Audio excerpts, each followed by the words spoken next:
In this video, Reverend Dr. Dikki Mullen will discuss the idea of pilgrimage, the art of sacred travel, and she will look at some areas of pilgrimage that perhaps may have been overlooked in the United States. This is parapsychologist Dikki Mullen in Orlando, Florida, talking about the pilgrimage or the art of sacred travel. I think that taking a vacation is the best thing we can do for our health, much better than sitting around at a clinic getting a lot of medical tests. Of course, that's just an opinion. Many people believe in trying to see what their blood pressure levels are, and all of that will make you sick. Why not go on a walkabout, as they say in Australia, and wander? With the world situation being the way it is, traveling overseas is something we want to think twice about, especially to certain areas. And I know I'm a little bit cautious right now about overseas travel, but there are many, many intriguing places that you can, well, if you're close enough, go on a walkabout or drive about, road trip. I like that phrase, a road trip too. And one of them is Poverty Point in Louisiana. That's near the town of Monroeville in North Louisiana, and it is a sacred site. It's very inexpensive to get into the grounds, and there is a huge bird mound built by the Native Americans that actually ties in with cosmology. I think it's as interesting as Stonehenge, having been to both places, and it's open all the time, but hardly anyone knows about it. There's a museum there. Poverty Point was a name that was given during the Reconstruction era, when the South was suffering so after the war between the states. But it actually should be named, I think, the Bird Mound. It has that site and that shape to it, and it's very interesting. That's one sacred site to visit. Another one is Serpent Mound in central Ohio. It's a little bit east of Cincinnati. It's another Native American earthwork. It's shaped like a giant serpent, and of course in the Native American zodiac, the serpent is one of the sacred signs. It doesn't have the negative connotations that snakes do for many of us now. The serpent represents wisdom, wise as serpents, eternal life. The snake appears to shed its skin and be born anew, so it is a symbol of eternal life. The Serpent Mound is huge, and there's an observation tower where one can climb up and look at the mound and meditate on it. There is a Native American CD that is played with flute music. It was inspired by a psychic musician by the Serpent Mound, and the museum itself is intriguing. It has artifacts that go way back into prehistory that were unearthed there. So those are two sacred sites to visit. Another one in Florida is the Dry Tortugas. I've been there, and it's a boat ride from Key West. It takes all day to get there, see the site, and get back again, but it's well worth it for a little mini vacation. The Dry Tortugas are 7 different little islands. Tortuga, of course, means tortoise in Spanish. It was discovered in 1531 by Ponce de Leon when he was out looking for the Fountain of Youth. It's called dry because there isn't any fresh water there. There are many spectral sightings around the Dry Tortugas, and there was a prison there and a fort. And the people that work there are really interesting to talk to.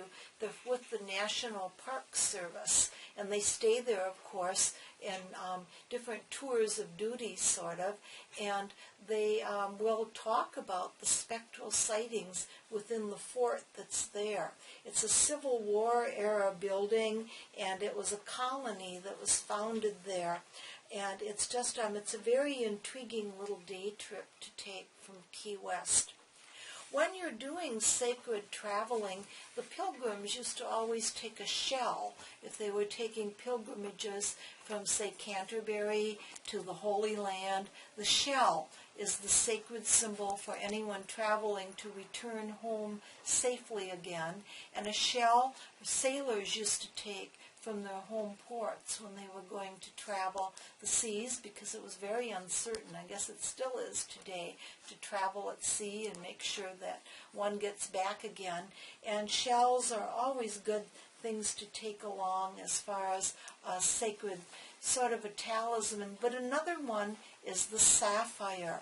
Sapphires are the most popular of stones, and mystics in every spiritual tradition will give sapphires a lot of credence in attracting divine favor. And taking a sapphire, even just a small one along, that's going to do a lot to evoke kind of a sacred influence. Only the diamond rivals this lovely gem in popularity and durability. The sapphire is actually a valuable corundum crystal, usually a deep royal blue or sky blue, but I understand sapphires can be white, pink, or orange as well.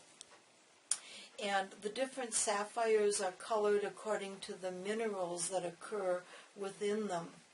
Buddhists were encouraged to wear sapphires to spread devotion and speed on the processes of enlightenment, and taking a pilgrimage or just a little vacation over the weekend is a way to kind of uplift and enlighten ourselves. Hindus would place sapphires on gemstone tablets and also use them as astrological charms.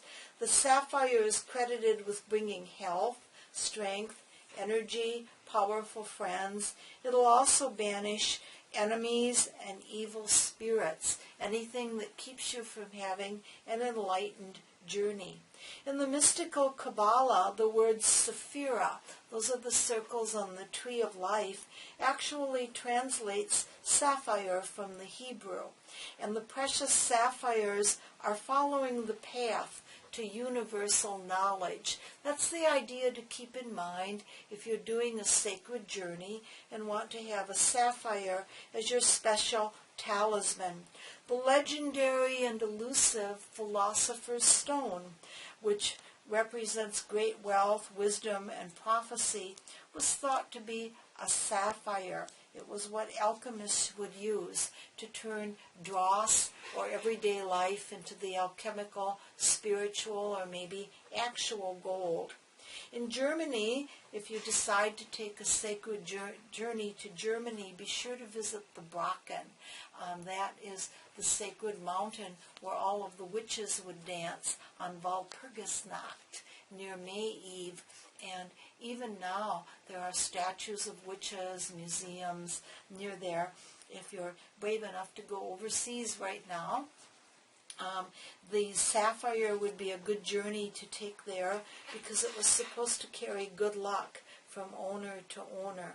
Historical accounts tell of the sapphire's ability to cure depression, fevers, and ulcers. Now that might sound far-fetched, but think of the quartz crystal and lasers. Think of all the things we do with computers, with laser surgery, and are the old stories about gemstones having curative powers so far-fetched? I don't know. Interesting to think about. But the sapphire is good to take along in any event. Star sapphires are those sapphires that have rutiles or inclusions in them, so they look like asterisks instead of like clear glass.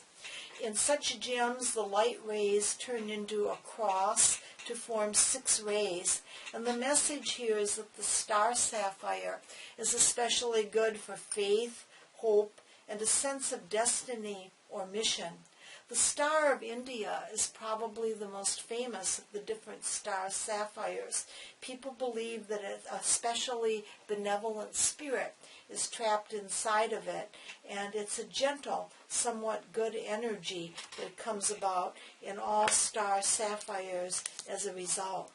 This is astrologer Dikki Jo Mullen wishing you a gem of a journey, happy travels, and remember to take a favorite talisman along, just in case.